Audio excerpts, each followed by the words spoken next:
Yo creo que había, la verdad, una percepción equivocada de lo que eran las operaciones de mantenimiento de la paz por parte tanto de los tomadores de decisiones como por parte de las Fuerzas Armadas, en el sentido de que iban a ir realmente a un estado a meterse en asuntos para los cuales no debían estar participando.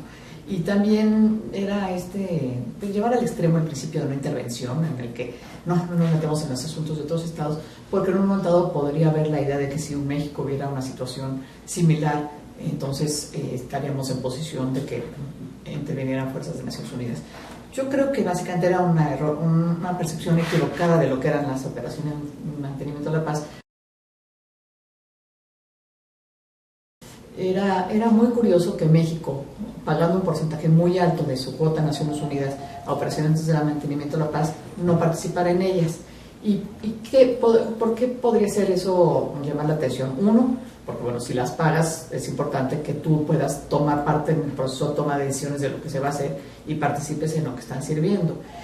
Muchos países nos habían explicado que era muy útil en el tema de sus Fuerzas Armadas participar en operaciones de mantenimiento de la paz, porque aprenden algunos tipos de negociación o algunas experiencias que no tienen en México. Entonces, por eso era importante en un momento dado que pudieran participar en operaciones de mantenimiento de la paz.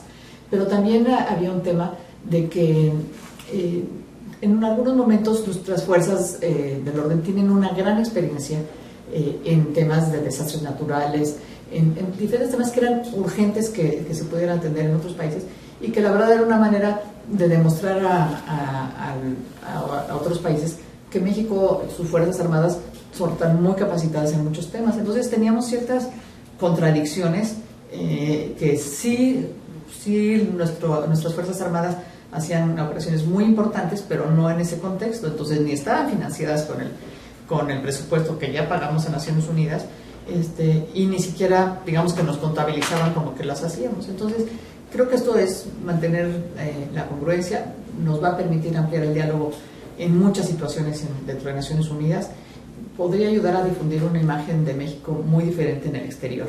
O sea, muchas veces también hay unas percepciones equivocadas de lo que es México, y que se focaliza mucho nada más al tema de la violencia, o México como un país que está pegado a Estados Unidos y temas dentro de una esfera de influencia de Estados Unidos, y si no salimos al exterior es muy difícil hacerlo.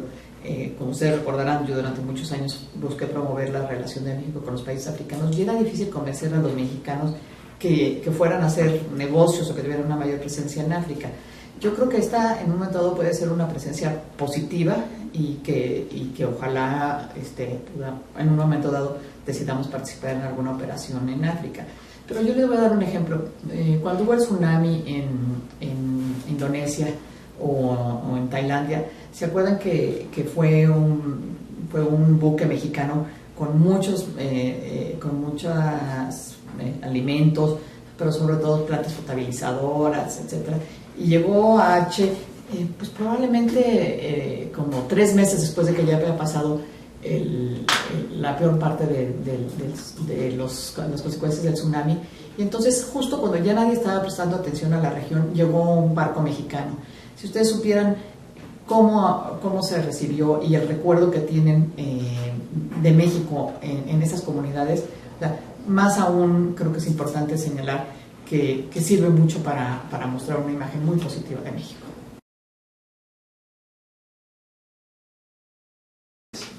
Yo les puedo decir que en mi experiencia siempre había, durante todas las conversaciones bilaterales que había a nivel político, una gran duda de todos los países de que, bueno, ¿y México por qué no participa? ¿Cómo pueden pretender ser un actor global si no participan en algo tan elemental como es la paz y la seguridad internacional? Además de que México tiene una tradición de solución pacífica de los conflictos, de llevar a resolver mediante el diálogo todas diferentes problemáticas a nivel internacional. Qué raro que México no participe en este espacio que es tan importante de mantenimiento de la paz. Y no había muchas maneras de explicarlo. Entonces decía, bueno, es que la Constitución, que realmente la Constitución como tal no alude exactamente más que a la salida de las fuerzas o del ejército de México, pero eso no decía que no podían en un momento dado participar en operaciones de mantenimiento de la paz. Siempre había la opción de dar la autorización. Entonces era difícil de explicar, Y era difícil explicar cuando México decía, bueno, somos miembros prominentes de Naciones Unidas, siempre participamos en temas relevantes internacionales, pero en ese tema en específico México no lo hacía. Entonces no estábamos en igualdad de circunstancias con otros países que sí tenían pues, la posibilidad de ejercer, digamos que presión o ejercer su poder en ciertas regiones para alcanzar la paz. Creo que México puede hacer, o sea, es un país grande para hacer las dos cosas, y sí creo que podría ayudar a compensar esa imagen en el exterior de que México es un país en el que nada más hay violencia o que hay violaciones de los derechos humanos. Hay que recordar que desafortunadamente en todos los ejércitos, en todos los países hay problemas o de violencia o de corrupción, y las operaciones de mantenimiento de la paz no han estado exentas de escándalos en temas de manejo de recursos, de mal manejo de recursos, en temas inclusive de soldados abusando de ciudadanas del país en el que están adscritos. Entonces, o sea, ninguna institución es completamente perfecta. Lo importante es que tengas los mecanismos de depuración y de castigar a aquellos malos elementos. Entonces, sí creo que el ejército mexicano es perfectamente capaz de hacerlo. Perdón, y no las Fuerzas Armadas, porque no se limitaría nada más al ejército. Creo que sería una gran oportunidad de que pudieran demostrar su gran valentía, su manera de trabajar.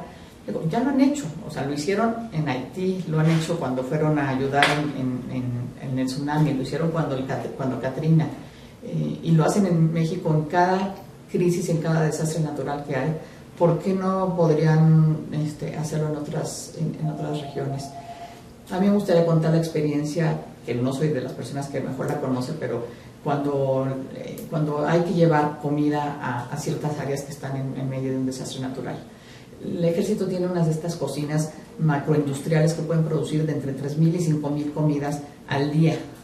¿Te imaginas lo que es en una zona en la que no hay nada, alguien no tiene nada que comer? Pues lo hicieron en Haití, o sea, diario estaban dando entre 3.000 y 5.000 comidas durante mucho tiempo a una población que no tenía nada que comer, y tienen know-how, lo hacen de manera muy muy buena. Yo creo que México podría tener una participación mucho más regular en el Consejo de Seguridad de Naciones Unidas. Sabemos que es muy difícil la competencia y que a veces requiere pues, dedicarle muchos recursos humanos, y en este tema de intercambio de votos. O sea, si un país fuera nada más seleccionado para formar parte de una de las múltiples comisiones de Naciones Unidas por sus propias calificaciones, sería diferente. Como durante muchos años México decidió que no iba a intercambiar votos para ser miembro del Consejo de Derechos Humanos. Y lo mismo sería en el Consejo de Seguridad. Yo creo que en cuanto a la reforma del Consejo de Seguridad, México es un país muy muy activo, y en el que creo que lo ha estado haciendo bien. O sea, es un consejo que tiene un pecado de origen, o sea, no hay igualdad jurídica entre los estados y hay que combatirlo, y México lo está haciendo, y ha sido, yo creo que de una congruencia total a lo largo de los años en el tema de la reforma del Consejo de Seguridad.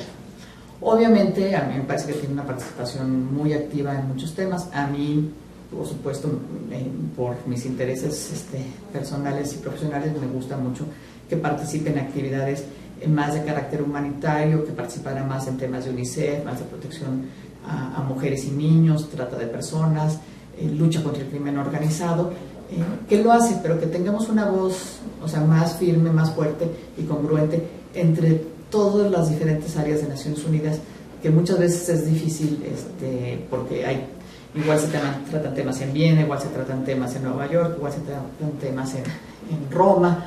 Entonces, o sea, tratar de tener iniciativas que vayamos todos de la mano, como Cancillería, como Gobierno Federal, en mostrar ciertas iniciativas.